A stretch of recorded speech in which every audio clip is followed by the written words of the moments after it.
vamos discutir um pouquinho mais sobre esse tema que está associado ao que a gente chama de precisão da sua medida. Então, como eu falei para vocês, o que a gente quer fazer quando faz uma medida é saber o valor real de uma grandeza. Mas, em geral, imagina você pegou uma massinha aí qualquer, um bloquinho, e você quer medir a massa desse bloquinho. Então você não faz ideia qual é o valor real daquela massa.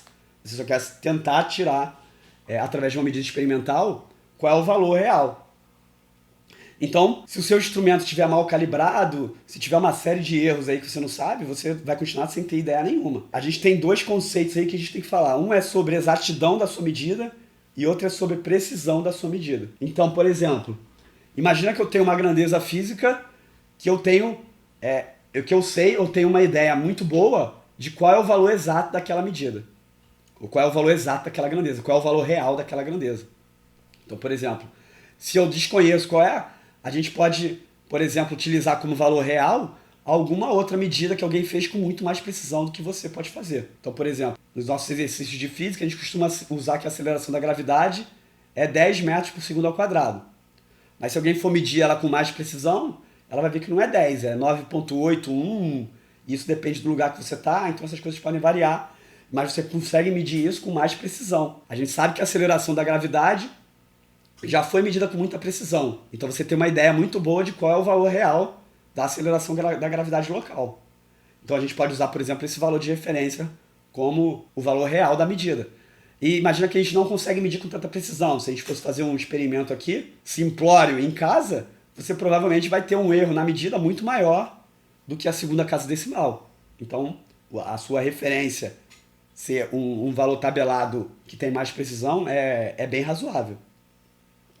Então, esse xzinho aqui no nosso desenho, ele está marcando o valor que seria o valor real da medida. Ou que você conhece por algum motivo, ou é um valor de alguma medida que alguém fez mais precisa. Aí você vai tentar medir. Então isso aqui é como se fosse um tiro ao alvo, né? Então é alguém com um arco e flecha ali, ou uma arma tentando atirar no alvo. Então o que acontece? Se os seus resultados, os seus resultados da medida, eles estiverem próximos do valor real, a gente tem uma medida exata. Se eu conheço o valor real, eu consigo saber se a minha medida é exata ou não, ou muito exata ou não. Então a medida exata é a medida que eu fui lá e acertei no olho da mosca, né? Então, fiz a medida e consegui fazer uma medida sem certeza nenhuma. Seria eu conseguir fazer o valor real. Então, exatidão está associado a você conseguir fazer uma medida próxima do valor real. E a precisão do seu aparelho está associada a quanto as suas medidas variam dentro de um valor. Então, por exemplo, aqui nesse exemplo aqui, a gente pode observar que eu tenho vários pontos. Esses pontinhos pretos estão representando cada uma das minhas medidas, ou seja, cada um dos tiros que eu tentei dar no meu alvo. E repara que eles estão todos muito próximos ali no meio. Então, essa medida ela é bastante exata e tem uma precisão boa. Por quê? Os pontos eles estão concentrados ao redor de um valor central. Estão todos aqui bem concentrados. Enquanto se eu for aqui para o lado, ó, é a mesma coisa, só que agora eu dei os tiros, eu estou mais ou menos acertando os valores que deveriam dar, ou seja, os valores reais da minha medida, mas as medidas estão mais espalhadas.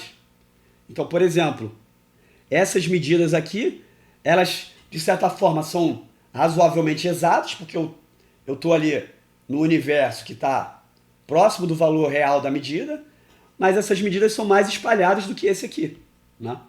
Então, se elas estão se espalhando mais de do valor ali mais central, essas medidas são menos precisas do que as anteriores. Esses conceitos aí são um pouco sutis. Então, por exemplo, ó, eu tenho esse terceiro quadrado aqui de baixo, ó, repara, os meus pontos estão bem concentrados, mas eles estão longe do alvo. Então é alguém que por algum motivo ali foi disparar as flechas e errou o alvo. Mas esse cara, que disparou várias flechas ali em cima, ele é um cara que tem uma precisão muito boa. Todas as flechas acertaram muito próximas umas das outras. Porém, a medida dele tá péssima. Ela não é uma medida exata, porque ela está longe do valor que a gente conhece, que é o valor real, mas é uma medida muito precisa. Então, por exemplo, esse aqui pode ser um exemplo de um instrumento de medida que ele é bem preciso, por exemplo, um paquímetro para medir comprimentos pequenos, um cronômetro para medir segundos, mas tem algum erro associado a esse instrumento ali, ou à medida. Você não está conseguindo tirar os valores esperados. Então, deve ter algum erro sistemático que está afetando todas as medidas e está deslocando elas do valor exato da nossa que a gente esperava, né, para a nossa medida. E esse último caso aqui é o caso que a medida não é nem exata e nem precisa. Então os pontos estão espalhados, tá? Você vê que eles estão bem espalhados, e além disso, o meio deles devia estar por aqui mais ou menos, né? Está bem longe do valor que a gente conhece como real. A gente define essas duas qualidades aí das nossas medidas. Elas podem ser exatas, mas para a gente saber que ela é exata, eu preciso ter algum conhecimento prévio do valor real da minha medida. Ou por algum instrumento mais preciso que já fez essa medida, ou eu conheço o valor real da medida por algum motivo. Enquanto a precisão, ela está associada a essa dispersão dos pontos ali se eles se espalham muito.